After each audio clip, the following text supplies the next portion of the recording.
Olá, hoje eu voltei para falar sobre um livro que não estava na minha agenda de leitura, não de setembro, pelo menos não a princípio, mas eu acabei lendo ele para um clube de leitura aqui de Fortaleza, que eu acabei nem conseguindo ir, inclusive. Mas foi um livro que mexeu tanto comigo, que eu me identifiquei tanto, que eu resolvi antecipar a resenha dele aqui no canal. E sabe aqueles livros que você precisa e sente a necessidade de conversar com outras pessoas assim que você lê ele, ou então enquanto você está lendo ele? Aconteceu a mesma coisa com esse livro, pelo menos para mim. Enquanto eu li, eu conversei muito com alguns amigos sobre ele, em especial uma grande amiga minha, que também é psicóloga, e também com a minha mãe, porque ele é um livro que fala muito desse contexto familiar, ele trabalha muito com o âmbito familiar. E eu estou falando de O Xará, da Jhumpa Lahiri. Eu não conhecia absolutamente nada da autora até então, né? Eu só conheci esse livro porque ele tinha saído na tag no começo do ano, naquela capa preta, com as coisas meio coloridas. Uma edição muito bonita, mas eu não assino a tag, então eu não tive acesso, né? O que eu pude ver foi pelos canais que eu acompanho.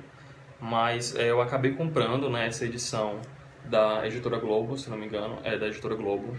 E foi um livro que me conquistou de imediato, assim, desde o primeiro capítulo. A Jhumpa é uma autora de origem indiana, né? Os pais dela são indianos, mas ela nasceu em Londres e viveu nos Estados Unidos a infância e a vida dela inteira, né? Ela é cidadã americana e isso reflete muito também na história do personagem principal aqui da história. Esse é um livro de formação, né? A gente vai acompanhar a vida desse protagonista desde o nascimento dele até lá os seus 30 e poucos anos.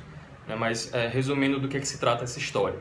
A gente vai ter um casal de indianos, o Ashok e a Ashima, que se conhecem poucos dias antes do casamento deles e que se mudou para os Estados Unidos logo no começo da vida deles enquanto casal. O Ashok é professor universitário, né? A Shima, ela tem um trabalho também numa biblioteca, ela é uma espécie de secretário, alguma coisa desse tipo. Mas o que provoca essa mudança deles de Calcutá até os Estados Unidos é um evento muito importante que já acontece no primeiro capítulo. Inclusive é esse evento que vai ser o responsável por dar o nome ao nosso protagonista, que é o Gogol. O pai do Gogol, o Ashok, ele tinha uma relação muito próxima com a literatura por conta do avô dele. E ele era muito fã dos autores russos, principalmente do Gogol. E em especial com o conto dele, O Capote, inclusive é muito citado aqui durante o livro. E que assim que você termina, inclusive, dá uma vontade muito grande de você ir atrás dele. Eu ainda não tive acesso a esse texto, mas é uma coisa que eu quero fazer muito em breve. Logo depois que esse casal se estabelece, né, nos Estados Unidos, eles engravidam e nasce o Gogol. Né? Pouco tempo depois nasce uma outra filha, a Sônia, mas o foco da história vai ser toda concentrada no Gogol. Então a gente vai conhecer um pouco da rotina dele na escola, né? Como ele era com os colegas da idade dele, como foram os primeiros relacionamentos dele com garotas, depois quando ele sai de casa, quando ele vai fazer faculdade e quando ele opta por sair realmente do estado dele e morar longe da família, né? O porquê dessa mudança, desse distanciamento, como se deram os relacionamentos dele com outras mulheres, né? Que ele veio a conhecer depois, e também da cultura que ele tinha em casa, né? Ele foi criado por pais indianos, né, numa cultura totalmente indiana, mas a vida que ele vivia era totalmente americana. Então ele ficava nessa dicotomia entre a cultura indiana, que era muito forte na casa dele, e a vida americana, que era algo que prendia e que atraía muito mais a ele. Então ele era uma pessoa de origem indiana, mas com raízes muito fortes na cultura americana, e que não se identificava em nada com os aspectos naturais do país dele e dos pais dele, o que fez com que ele se distanciasse muito desses pais, principalmente da figura paterna, no caso do Ashok. Ele também tinha uma dificuldade muito grande em aceitar o próprio nome dele, né, que eu acho que isso é um simbolismo muito forte na história que o livro aborda, porque ele tem um nome russo, então não tem nada a ver com a cultura dos pais e também não tem nada a ver com a cultura americana.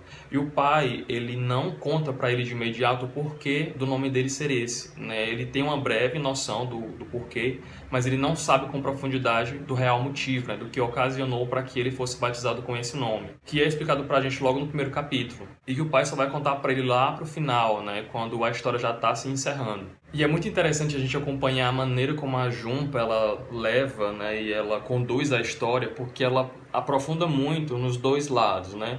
Tanto na visão dos pais com relação ao que está acontecendo, como na visão dos dois filhos, né, principalmente no Gogol. Então, à medida que o Gogol ele vai se afastando da família, né, por motivos pessoais, ele vai fazer faculdade em outro estado, ele opta por seguir um padrão de vida e um estilo de vida completamente diferente dos pais, né? Ele abre mão desse conforto de casa, ele abre mão dessa cultura tão forte na casa dele, por conta de outra. A gente vai percebendo que ele vai se aproximando e se aprofundando cada vez mais no estilo americano de vida.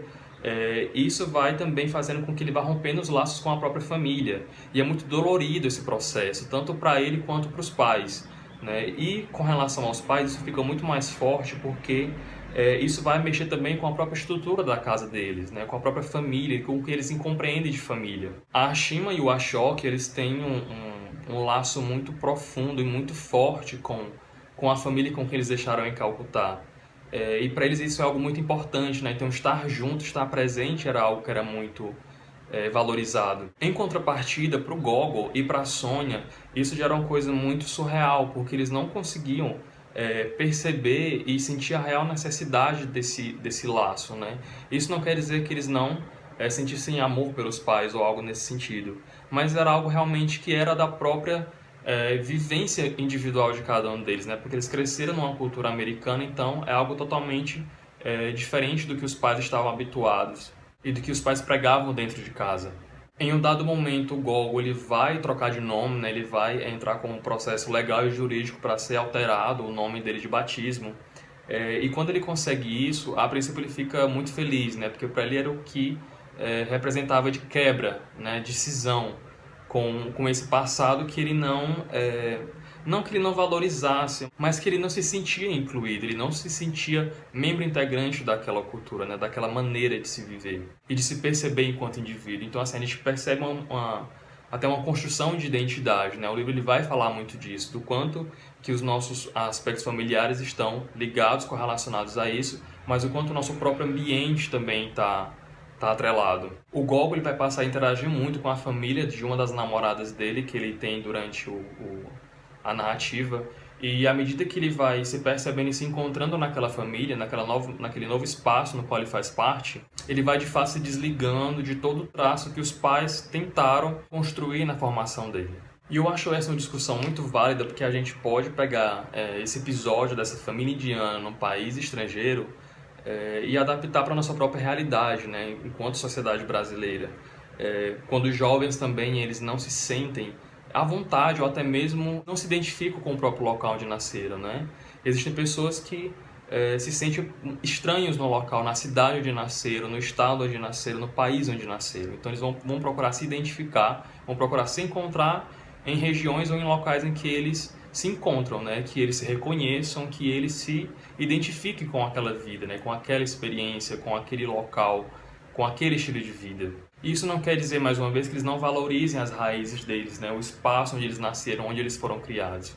Mas isso diz muito de uma força que orienta e que serve como mola propulsora para que eles continuem vivendo, né? E procurando alcançar os objetivos deles. O Gogol, quando ele passa a morar sozinho, né? Em um outro estado, longe da família, né? No livro tem umas passagens, uns episódios muito interessantes. Ele vai entrar totalmente em um novo contexto de vida, né? Ele vai para uma cidade maior, uma cidade grande, onde é tudo muito corrido, o trabalho exige muito dele, a vida em casa, morando sozinho, exige muito dele, e o tempo para ele passa de uma maneira diferente do que para os pais que estão na cidade do interior, ainda com aqueles costumes ainda muito indianos e muito interiorano, e eles passam até essa disputa de valores. Em um dado momento, por exemplo, a mãe do Gogol, a Ashima, ela vai questionar o próprio filho o porquê dele não entrar em contato com eles, né? O porquê dele não ligar, dele não atender as ligações ou as mensagens que os pais deixam no celular ou na secretária eletrônica dele. E esses momentos são muito fortes porque a gente sente realmente o peso dessa distância para os pais. Eu, pelo menos enquanto filho, eu tendo a me identificar mais com os traços do Gogol. Mas a questão dos pais também é importante e a Junpei ela foi muito feliz nesses momentos porque ela deixa muito claro em evidenciar como é que é a vida de cada um desses lados a partir desse distanciamento, né, de quando esse vínculo ele é quebrado. O que não é fácil para nenhum dos dois lados, né? O Gogol ele sente falta sim daquele conforto, daquela dinâmica familiar que ele tinha, mas algo maior fez com que ele fosse para outra cidade, né? Que ele fosse buscar viver a vida dele da maneira como ele achava mais coerente, como ele queria. E eu, de fato, acabo me identificando muito com essa situação, porque, assim, eu sou o único filho homem de uma família de 3 filhos, né, 2 mulheres e apenas um único homem. E eu fui o único que saiu de casa e eu moro em outra cidade que não é tão distante assim de onde minha família mora, mas essa foi uma realidade que eu experiencio todos os dias. Eu saindo de casa, assim como o Gogo, eu tive que abdicar de algumas coisas que eu tinha à minha disposição, né, na casa dos meus pais, mas que hoje morando sozinho, na capital, eu não tenho. Mas em contrapartida daqui eu tenho um estilo de vida com o qual eu me identifico, com o qual eu gosto, mesmo eu tendo algumas perdas fazendo essa escolha, né? Toda escolha, ela diz de uma negação de outra coisa. E essa distância, ela tem sim um peso, né? Ela é algo que realmente você sente todos os dias, não é algo muito fácil, né? Eu tenho plena consciência de que, assim como para os pais do Gogol, para os meus pais também não é fácil conviver com esse distanciamento, né? Hoje nem tanto, porque já tem um certo tempo que eu saí de casa, mas no início era muito difícil, né? Para ambas as partes. Eu tenho uma ligação muito próxima com a minha mãe, então a gente se falava todos os dias. E a gente percebia realmente o quanto era complicado ter essa quebra assim, de imediato. Né? Nos primeiros meses foi bastante complicado, mas com o tempo a gente vai sabendo lidar com isso, a gente vai sabendo levar de uma maneira melhor, de uma maneira mais confortável. Acho que talvez por isso eu tenha me identificado tanto com essa história, tanto com esse personagem, não, mas com essa família inteira, e talvez por isso eu tenha favoritado esse livro. Então, assim, essa é uma história que ela vai partir de traços bem familiares, traços bem particulares, mas que ela vai falar muito sobre a construção de identidade e principalmente sobre a busca da felicidade. Então, assim, esse é um livro que eu recomendo sem medo nenhum para todo mundo. É um livro que eu realmente estimulo que as pessoas leiam, né, sempre que eu posso, e que eu toco nesse assunto. Em qualquer lugar que eu esteja, assim, eu sempre procuro tentar convencer as pessoas para que elas tenham esse mesmo contato e essa mesma experiência que eu tive, né, que foi espetacular, foi sensacional. Então fica aí uma ótima indicação de um livro, é um livro indiano, um livro americano, meio indiano, meio inglês, mas é um livro excelente, né? Se você gostou do vídeo, não esquece de dar uma avaliada, né? Deixa algum comentário aí embaixo se você quiser. Me segue nas redes sociais que estão por aqui, a gente pode se encontrar e conversar um pouco mais por lá. Obrigado por ter assistido e até mais.